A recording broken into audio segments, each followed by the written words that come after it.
स्वाध्यायः परमः। Doctor Baba Saheb Ambedkar open university.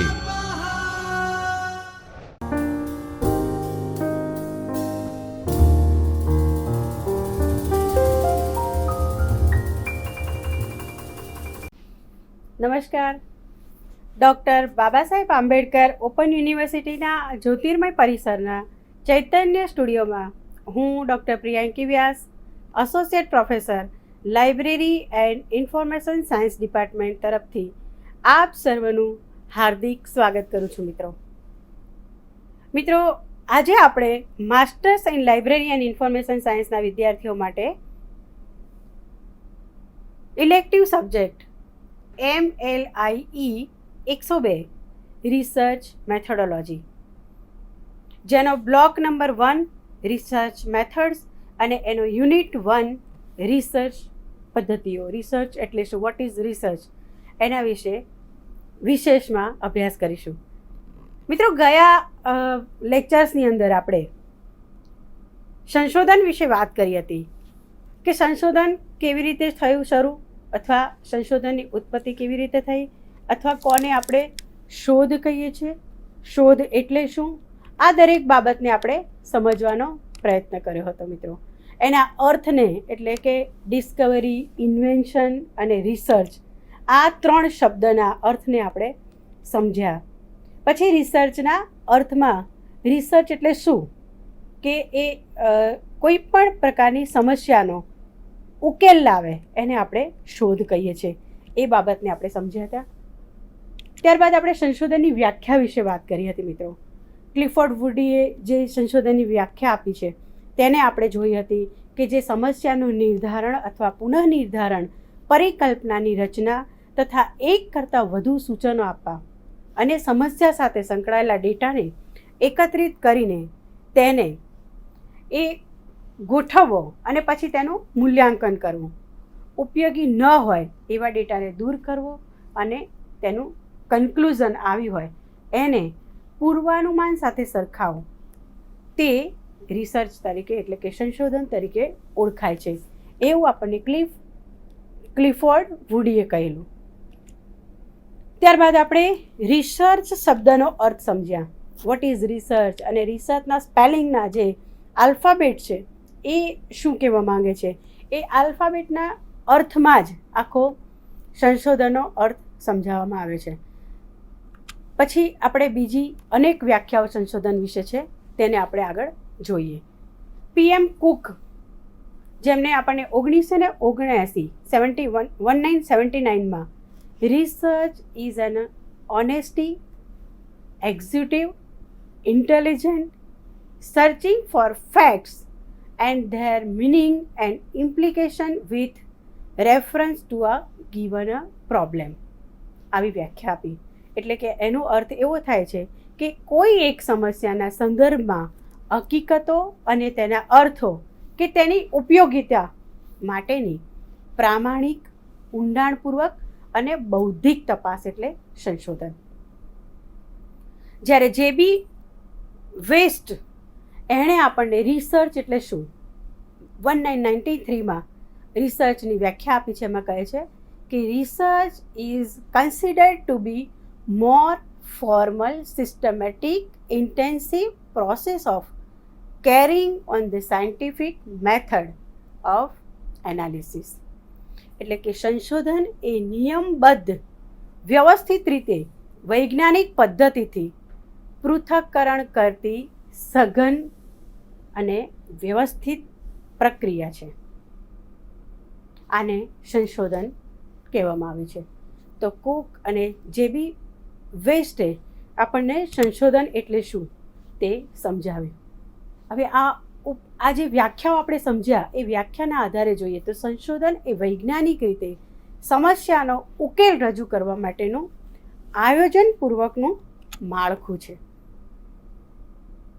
આયોજનપૂર્વકનું માળખું એટલે તો આપણે એની કેરેક્ટરિસ્ટિકની વાત કરીએ, લાક્ષણિકતાઓની વાત કરીએ.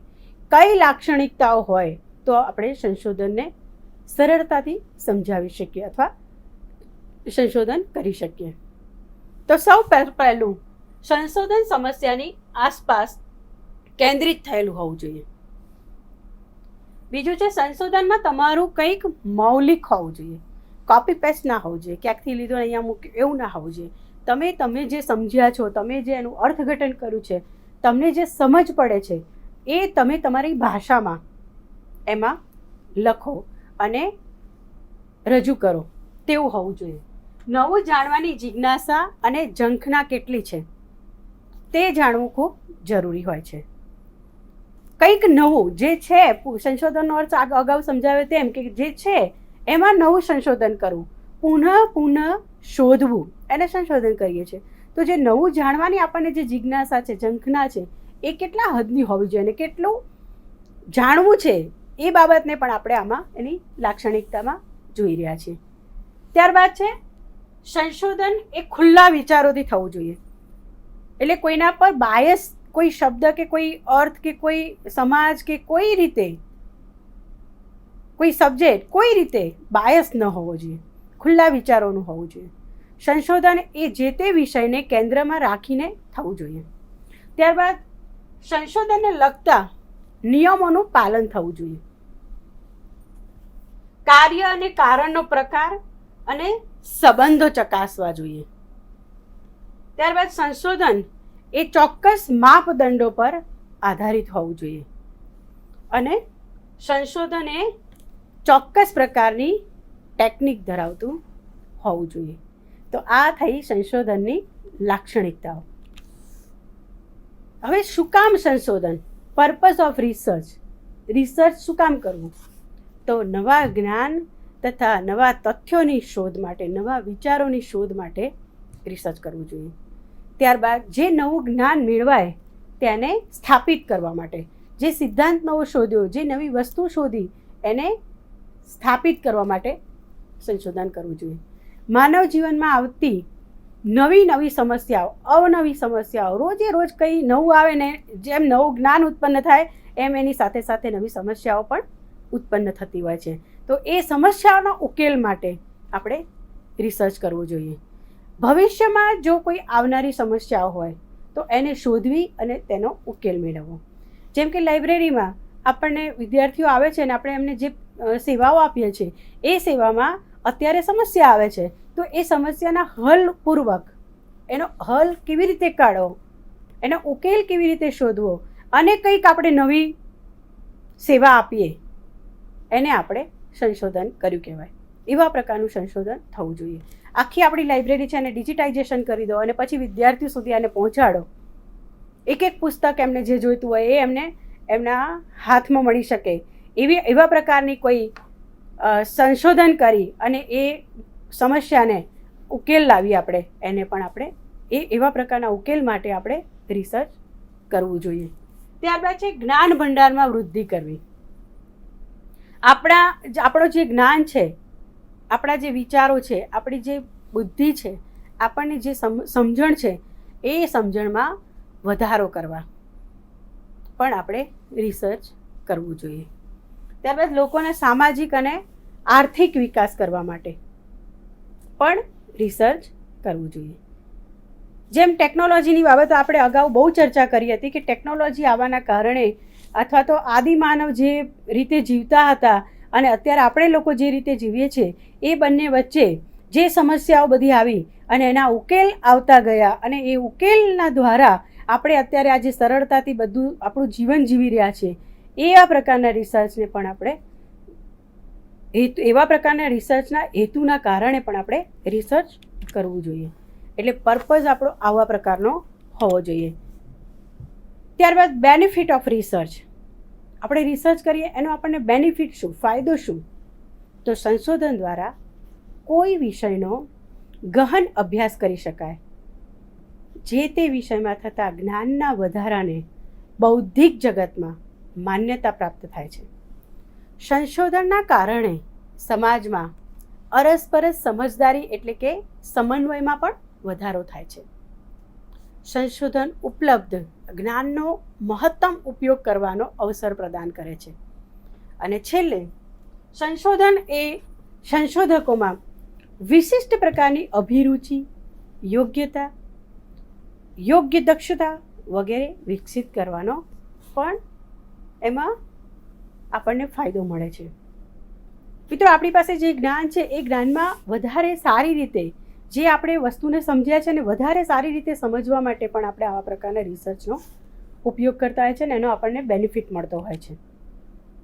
સંશોધન દ્વારા ગ્રંથાલય અને માહિતી વિજ્ઞાન ક્ષેત્રમાં પરિવર્તન લાવી શકાય છે. બેનિફિટની વાત કરીએ તો આપણે આપણા વિષયની વાત કરીએ તો આપણા વિષયમાં આપણે સંશોધન દ્વારા ગ્રંથાલય અને માહિતી વિજ્ઞાનમાં ઘણા બધા પ્રકારના પરિવર્તન લાવી શક્યા છીએ અને હજી પણ લાવી શકીએ. બહુ પહેલાં આપણે ગ્રંથાલયમાં જઈએ તો એની એન્ટ્રી હેન્ડ રિટન એટલે મેન્યુઅલ થતી હતી. હવે કમ્પ્યુટરાઇઝ થાય છે. બહુ પહેલાં તમે ગ્રંથાલયમાં જતા હતા ત્યારે તમને પુસ્તક છે કે નહીં એવું જાણવું હોય તો પહેલાં એક કબોર્ડ હતા, એની અંદરથી તમે એનું કાર્ડ શોધો અને પછી તમે એ પુસ્તક સુધી પહોંચવાની આખી એક પ્રક્રિયામાં તમે અંદર જતા હતા. અત્યારે ગ્રંથાલયની બહાર એક ઓપેક મૂક્યો હોય છે. ઓપેકમાં તમે તમને જોઈતી માહિતી વિશે ત્યાં ટાઈપ કરો, એ પુસ્તકનું નામ લખો અથવા એ રાઇટરનું નામ લખો અથવા એ સબ્જેક્ટનું નામ લખો તો તમને પુસ્તક સુધી સરળતાથી પહોંચાડે છે. તો આ શું થયું? એમ ગ્રંથાલયની અને માહિતી વિજ્ઞાનના ક્ષેત્રમાં આપણે આ પરિવર્તન લાયા. શેના દ્વારા? સંશોધન દ્વારા. તો આવા પ્રકારના સંશોધન કરવાથી પણ આપણને ઘણા બધા આપણા વિષયને પણ ઘણા બધા અને આપણા સમાજને પણ ઘણા બધા બેનિફિટ થતા હોય છે. લોકોનો સામાજિક અને આર્થિક વિકાસ કરવા. મિત્રો, અહીંયા આપણે સામાજિક એટલે કે લોકોને જ્યારે વાંચન કરવું હોય ત્યારે આ સરળતા એમના માટે ઉપયોગી થાય અને એ વાંચી શકે છે. અને આર્થિક એટલે આપણે જ્યારે કમ્પ્યુટરાઇઝ કરીએ છીએ ત્યારે કમ્પ્યુટર શીખવા માટે અથવા કમ્પ્યુટર આવડતા લોકોને પણ અને લાઇબ્રેરીમાં જે બીજા મેન્યુઅલ વર્કથી આપણું જે આર્થિક ઉપાર્જન થતું હતું અથવા આપણી જે બાબતોને ધ્યાનમાં રાખવામાં આવતી એ બધી બાબતો અહીંયા ઓછી થઈ જાય છે. એટલે આપણે જે કામ કરવું છે સરળતાથી અને યોગ્ય જગ્યાએ આપણે પહોંચી શકીએ છીએ. લોકોનો એટલે કે સામાજિક અને આર્થિક વિકાસ અહીંયા રિસર્ચના કારણે થતો હોય છે. ગ્રંથાલય અને માહિતી વિજ્ઞાનના સંદર્ભમાં નવા અભ્યાસક્રમો તથા નવી પદ્ધતિઓનો વિકાસ કરી શકાય છે. હમણાં જ મેં જેમ વાત કરી એમ કે ઘણી બધી પદ્ધતિઓ પહેલાં આપણે મેન્યુઅલ કરતા હતા અને હવે ઘણા બધા રિસર્ચના અંતે આપણે એ બધું મેન્યુઅલ કરવાનું બંધ થઈ ગયું. આપણે કમ્પ્યુટરમાં એકવાર એન્ટ્રી કરો પછી આપણને બધો જ ડેટા ત્યાંથી મળી રહે છે. છેલ્લે ગ્રંથાલયની માહિતી વિજ્ઞાન ક્ષેત્રમાં ઉદ્ભવતી સમસ્યાઓનો શ્રેષ્ઠ ઉપાય સંશોધન દ્વારા શોધી શકાય છે. એટલે ગ્રંથાલય અને માહિતી વિજ્ઞાન પર્ટિક્યુલર આપણે આ સબ્જેક્ટ માટેની વાત કરું છું એટલે કે એની અંદર આપણને જે સમસ્યાઓ હોય, ધારો કે કોરોના કાળમાં આપણે પુસ્તક લેવા લાઇબ્રેરી સુધી જઈ નથી શકતા તો આપણે એમને ટેકનોલોજી દ્વારા અથવા વિદ્યાર્થી આપણને કોઈ માહિતી માગે છે ને આપણે એને ઈમેલ દ્વારા એને પહોંચાડીએ છીએ. આ બધી સમસ્યાઓનો આપણે ઉકેલ લાવીએ છીએ અને આવા ઉકેલ લાવવા માટે જે શોધ કરીએ છીએ અને એના જે ફાયદા મળે છે એને આપણે બેનિફિટ ઓફ રિસર્ચ કહીએ છીએ. હવે મિત્રો આપણે જોઈએ તો ટાઈપ્સ ઓફ રિસર્ચ, સંશોધનના પ્રકાર. સંશોધનના ઘણા બધા પ્રકાર છે પણ આપણે એક ઓવરઓલ મેઇન પ્રકારમાં જઈએ તો pure research, applied research and action research. Pure research, applied research, action research, આ 3 પ્રકારે સંશોધન થતા હોય છે. સૌ પહેલાં આપણે પ્યોર રિસર્ચ એટલે શું એની વાત કરીએ તો આ સંશોધન એ મૌલિક, પોતે જે વિચાર્યું હોય, પોતે જે અનુભવ્યું હોય એ મૌલિક, પ્રાથમિક કે સૈદ્ધાંતિક રિસર્ચ તરીકે પણ ઓળખવામાં આવે છે. આ પ્રકારના સંશોધનમાં નવા જ્ઞાનની ઉત્પત્તિ પર ધ્યાન કેન્દ્રિત કરવામાં આવે છે. આ સંશોધન મુખ્યત્વે બૌદ્ધિક સમસ્યાઓનું સમાધાન સાથે સંબંધ ધરાવે છે અને આ પ્રકારનું સંશોધન કાર્ય એ વિશુદ્ધ રૂપથી કરવામાં આવે છે. તેનો વ્યવહારિક રૂપમાં ઉપયોગ કરવામાં આવશે કે નહીં એનો વિચાર કરવામાં આવતો નથી. પ્યોર રિસર્ચ હોય છે એટલા માટે. અને આ પ્રકારનું સંશોધન એ પ્રેક્ટિકલ પ્રોબ્લેમ્સનું સોલ્યુશન આપતું નથી. દાખલા તરીકે આપણે જોઈએ તો પૃથ્વી ગોળ છે, હવે એ પ્યોર રિસર્ચમાં પૃથ્વી ગોળ જ રહે, એમાં બીજું તમે કંઈ કરી ન શકો. એવી રીતે જ ગુરુત્વાકર્ષણનો નિયમ કે આપણે આમ નાખીએ તો નીચે જ પડે, ઉપર નાખીએ તો નીચે જ પડે, એમાં આપણે કોઈ ચેન્જીસ કરી શકીએ નહીં. પાણીને 100 ડિગ્રી ગરમ કરીએ તો શું થાય? વરાળ બની જાય. તો આવા બધા પ્રકારના જે રિસર્ચ કરવામાં આવે એને આપણે પ્યોર રિસર્ચ કહીએ છીએ. હવે એના પછી આપણે જોઈએ એપ્લાઇડ રિસર્ચ. મિત્રો, એપ્લાઇડ રિસર્ચનો ઉપયોગ એ મુખ્યત્વે પ્રેક્ટિકલ પ્રોબ્લેમ્સને સોલ્વ કરવા માટે થાય છે. જે પ્રેક્ટિકલ વર્કમાં આપણને જે પ્રોબ્લેમ્સ છે એને સોલ્યુશન લાવવા માટે થતો હોય છે. રાષ્ટ્રીય તથા આંતરરાષ્ટ્રીય સમસ્યાઓને દૂર કરવા માટે તેનો ઉપયોગ કરવામાં આવે છે. પ્યોર રિસર્ચમાં જ્યાં સૂત્રો અને સિદ્ધાંતોની શોધ કરવામાં આવે છે, ત્યાં જ અપ્લાઇડ રિસર્ચમાં તે જ સૂત્રો અને સિદ્ધાંતોનો ઉપયોગ વિશિષ્ટ સમસ્યા માટે કરવામાં આવે છે. ગ્રંથાલય તથા માહિતી વિજ્ઞાન એ એપ્લાઇડ રિસર્ચ શ્રેણીમાં આવે છે અને એપ્લાઇડ રિસર્ચ દ્વારા યુઝર્સ, મટીરિયલ્સ અને આવકનો અભાવ એ ગ્રંથાલય વ્યવસાયિકોની સમસ્યાના પ્રેક્ટિકલ સોલ્યુશન નિરાકરણ લાવી શકાય છે. અહીંયા મિત્રો અપ્લાઇડ રિસર્ચ એટલે શું? તો એકદમ અત્યારનો લેટેસ્ટ દાખલો આપીએ તો જે કોરોના વાયરસની જે રસી શોધાઈ રહી છે, કોરોના વાયરસ અત્યારે બહાર બહુ જ ફાળ્યો છે, પણ એને કંટ્રોલમાં લાવવા, એના ઉકેલ માટે શું થઈ રહ્યું છે? કોરોના રસીની શોધ થઈ રહી છે. તો જે શોધ થઈ રહી છે, જે આ સર્ચ થયું છે, જે રિસર્ચ થઈ રહ્યું છે, એને આપણે અપ્લાઇડ રિસર્ચ કહી શકીએ. ત્યારબાદ ત્રીજું છે એક્શન રિસર્ચ.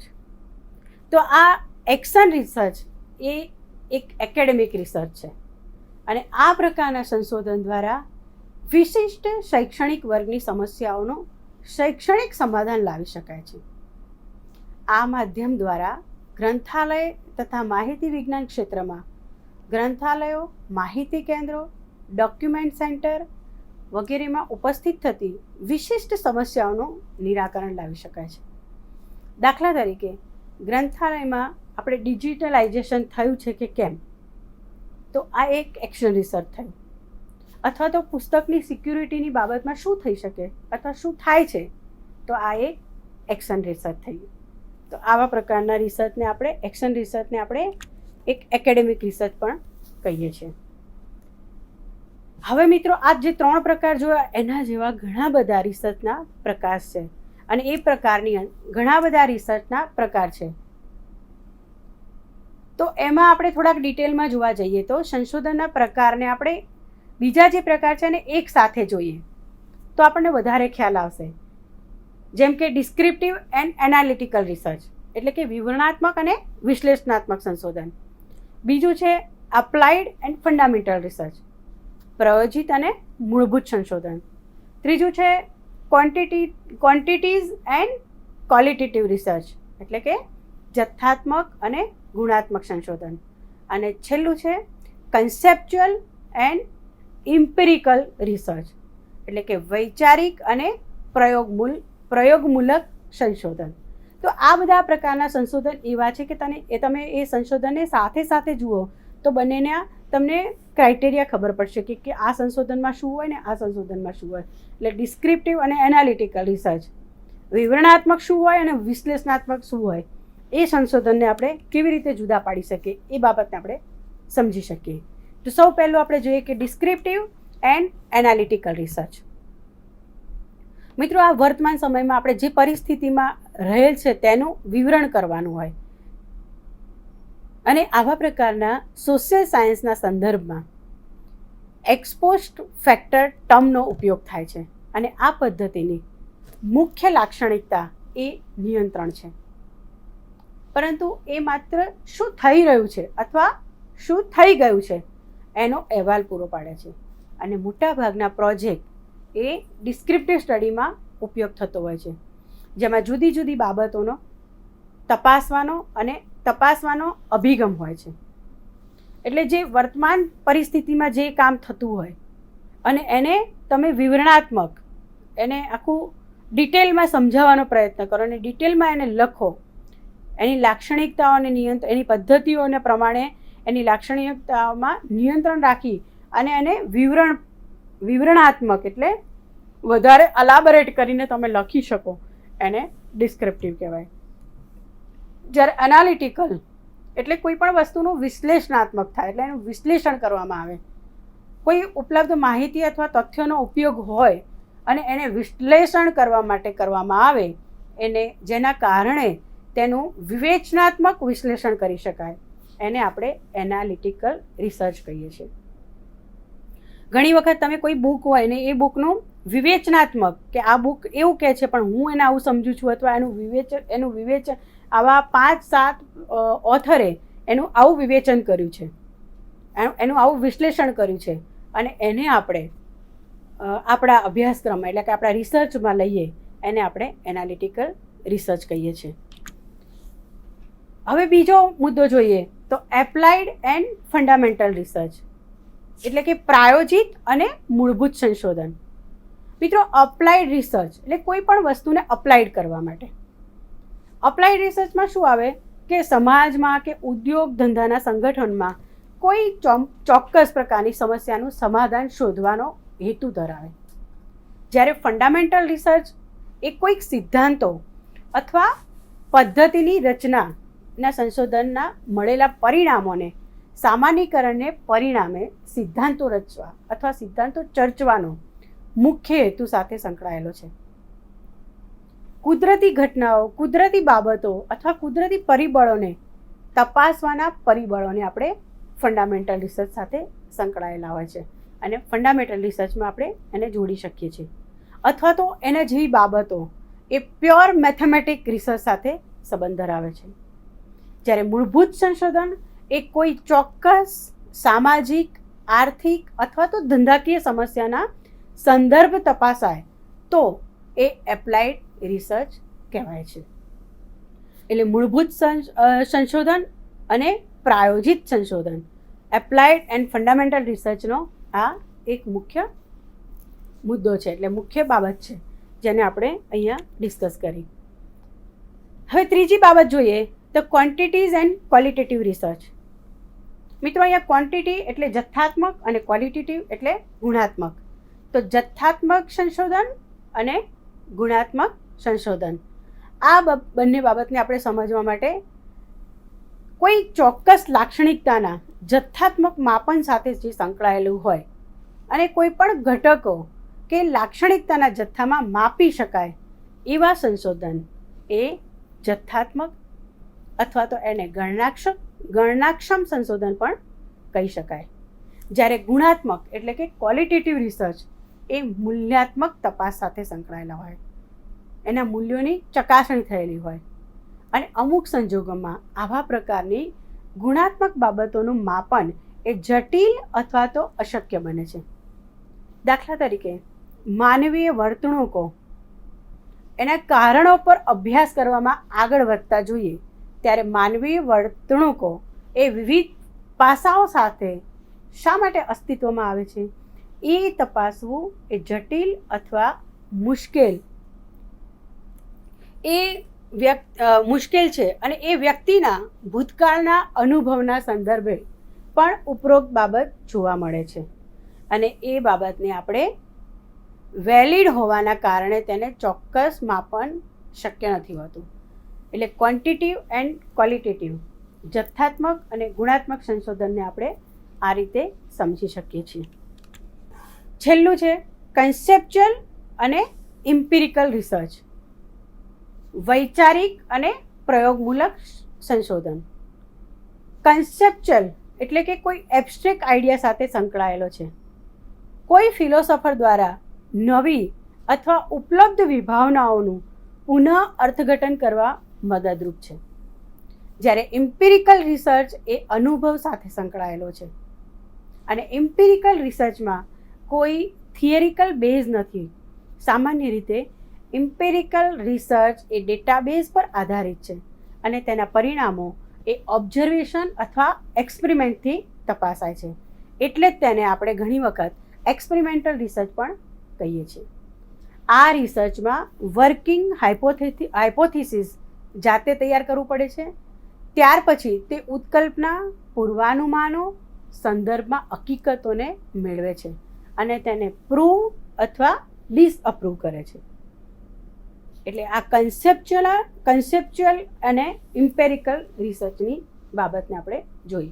એટલે વૈચારિક રીતે અને પ્રયોગાત્મક સંશોધન આ બંને વચ્ચે શું ભેદ છે એને આપણે અહીંયા આગળ સમજ્યું.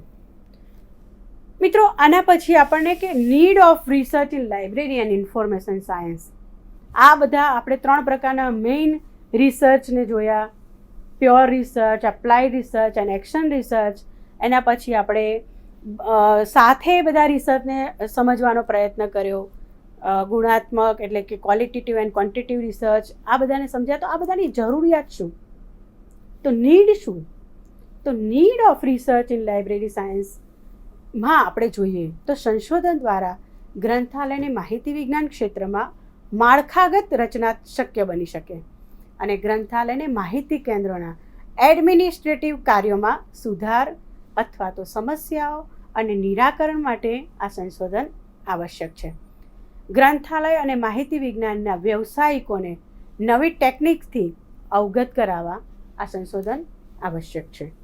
એટલે આપણે એની જરૂરિયાત આટલા માટે છે, એની આવશ્યકતા આના માટે છે. ગ્રંથાલય અને માહિતી વિજ્ઞાન ક્ષેત્રમાં નવી ટેકનિકો, પદ્ધતિઓ, ઉપકરણો વિકાસ માટે આ સંશોધન જરૂરી છે. શૈક્ષણિક વર્ગો, વિદ્યાર્થીઓ તથા શિક્ષકોની સમસ્યાના નિરાકરણ માટે પણ આ સંશોધન આપણને ખૂબ જરૂરી છે. મિત્રો, તો આપણે અહીંયા આગળ આ સંશોધનના બીજા પાર્ટમાં આપણે એટલે બીજા લેક્ચરની અંદર આપણે સંશોધન એટલે શું એ સમજ્યા છીએ, સંશોધનની વ્યાખ્યાઓનો અર્થ સમજ્યા છીએ, એના કેરેક્ટરિસ્ટિક જોયા છે, એના ફાયદા શું છે, કયા પ્રકારના રિસર્ચ હોય એ આપણે થોડાક સમજવાના પ્રયત્ન કર્યા છે. અને 8 જેટલા સંશોધનો જેને આપણે એકબીજા સાથે સરખામણી કરી અને અભ્યાસ કર્યો છે.